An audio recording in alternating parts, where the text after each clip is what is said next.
Nous sommes convaincus qu'en Indo-Pacifique, il y a une stratégie, une troisième voie à poursuivre, qui n'est la vassalisation à aucune des deux grandes économies mondiales, mais de manière pacifique la volonté de bâtir un chemin d'indépendance. Et nous sommes convaincus qu'il y a à construire entre l'Indonésie et la France, entre nos régions, une coalition d'indépendants, c'est-à-dire de pays qui veulent rester souverains, qui veulent commercer avec tous, qui veulent continuer à produire, à créer, mais qui ne veulent pas tomber dans la dépendance exclusive à l'égard de telle grande puissance, qu'il s'agisse de minerais critiques, de terres rares, de matières premières ou que sais-je. Et donc à cet égard, l'Indonésie est un partenaire majeur de l'Indo-Pacifique, de cette consolidation de nos souverainetés, et je sais que c'est la conviction profonde aussi du président Prabowo.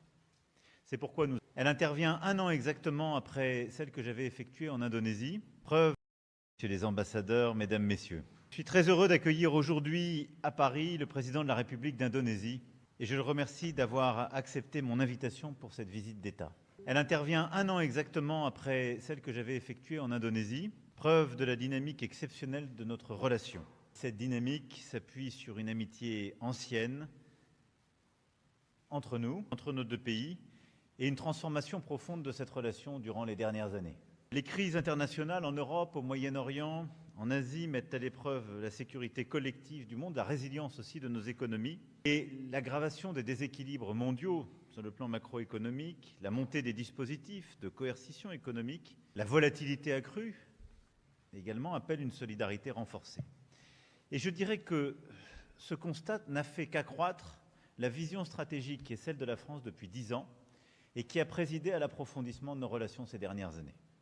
Nous sommes convaincus qu'en Indo-Pacifique, il y a une stratégie, une troisième voie à poursuivre, qui n'est la vassalisation à aucune des deux grandes économies mondiales, mais de manière pacifique la volonté de bâtir un chemin d'indépendance. Et nous sommes convaincus qu'il y a à construire entre l'Indonésie et la France, entre nos régions, une coalition d'indépendants, c'est-à-dire de pays qui veulent rester souverains, qui veulent commercer avec tous, qui veulent continuer à produire, à créer, mais qui ne veulent pas tomber dans la dépendance exclusive à l'égard de telle grande puissance, qu'il s'agisse de minerais critiques, de terres rares, de matières premières ou que sais-je. Et donc à cet égard, l'Indonésie est un partenaire majeur de l'Indo-Pacifique, de cette consolidation de nos souverainetés, et je sais que c'est la conviction profonde aussi du président Prabowo. C'est pourquoi nous avons décidé de rehausser notre partenariat stratégique établi en 2011 au rang de partenariat stratégique global. Nous l'avons renforcé par des choix extrêmement forts ces dernières années et nous continuons d'avancer à l'occasion de cette visite en diversifiant ce partenariat. D'abord dans le domaine de la sécurité et de la défense. L'Indonésie et la France sont unies par un partenariat d'exception qui nous permet très concrètement de renforcer nos souverainetés respectives, d'avancer aussi sur les métiers les plus technologiques et industriels. La livraison au cours des derniers mois des premiers avions de combat Rafale, acquis par l'Indonésie, l'illustre tout particulièrement. Nos échanges aujourd'hui témoignent aussi de notre volonté de poursuivre dans cette voie et nous développons l'ensemble aussi des partenariats qui ont été esquissés. Nous allons renforcer nos actions de formation, de coopération sur le plan opérationnel. Nous avons multiplié les exercices conjoints. Certains auront lieu dans les tout prochains mois, notamment à la faveur de la mission Pégase de septembre 2026. Mais dans tous les domaines du jeu, qu'il s'agisse des avions de combat, qu'il s'agisse de vos capacités pour la marine indonésienne, qu'il s'agisse aussi des capacités pour l'armée de terre, d'exercices conjoints de formation, nous avons donné au partenariat de défense et de sécurité un tour inédit et nous allons dans un instant échanger à nouveau et bâtir des perspectives nouvelles.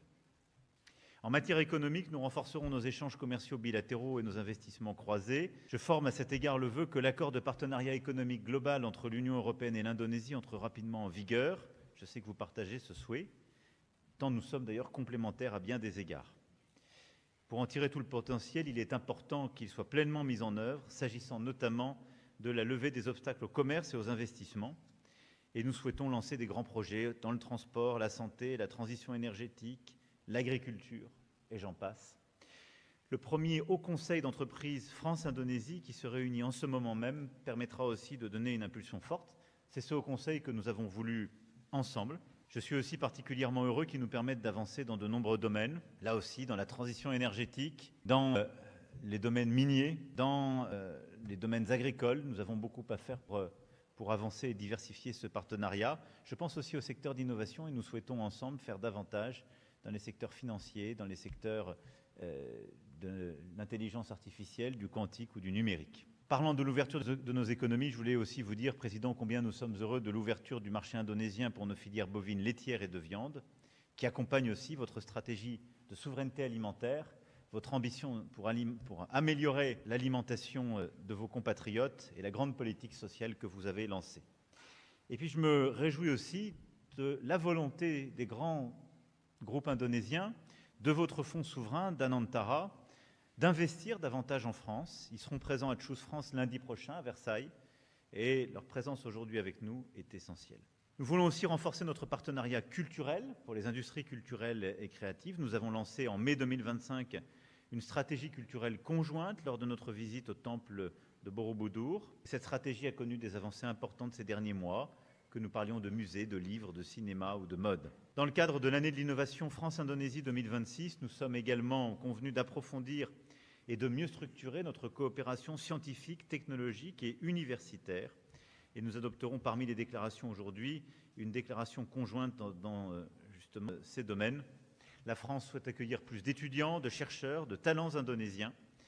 Et la Fondation France-Asie va lancer un chapitre Indonésie qui participe de cette même ambition et qui permettra aussi la mise en place d'un programme annuel de Young Leaders réunissant des jeunes personnalités de talent engagées dans le développement de nos relations. Enfin, évidemment, nous échangerons avec le président sur les grands dossiers internationaux, le conflit entre les États-Unis, Israël et l'Iran, qui a de lourdes conséquences sur nos économies. Et nous avons là-dessus une vision commune, défendre la liberté de navigation, travailler à la déconfliction, ouvrir le détroit d'Ormuz de manière pacifique, refuser toute prétention à privatiser le détroit ou taxer le passage. Et là-dessus, nous avons lancé une coalition internationale pour agir de manière efficace. D'ailleurs, ceci ne vient, et la situation à Ormuz ne fait que renforcer la nécessité d'accélérer la transition énergétique, qui est un axe prioritaire de notre partenariat, et notamment dans le cadre du partenariat pour la transition énergétique juste de l'Indonésie et l'action que nous menons à travers l'Agence française de développement. Nous nous exprimons aussi sur le Proche et Moyen-Orient. Je veux saluer vraiment votre rôle, votre amitié, les positions très courageuses que vous aviez prises l'année dernière pour, là aussi, la paix dans le Proche et Moyen-Orient, votre soutien à la reconnaissance de la Palestine. Et nous sommes aussi engagés pleinement ensemble pour la souveraineté et la stabilité du Liban, où nos troupes au sein de la FINUL agissent ensemble. Et nos deux nations ont en commun d'avoir perdu des enfants pour la défense justement du Liban et de la communauté internationale. Et nous avons cette fraternité d'armes et de sang, d'avoir perdu ainsi nos soldats ces dernières semaines au sein de la FINUL. Je veux ici saluer votre engagement, Président, celui de vos forces armées et notre volonté commune de continuer à œuvrer pour la paix et pour la souveraineté du Liban, au moment même où les frappes de manière indiscriminée continuent, où il y a plus de 3000 morts, en particulier au sud du Liban, plus d'1 million de déplacés, la situation est intenable et inacceptable. Et rien ne justifie aujourd'hui les frappes qui sont conduites sur le sud du Liban. Nous appelons à nouveau à la fin de ces frappes, au retour de la paix, de la discussion et à la construction aussi d'une solution pérenne.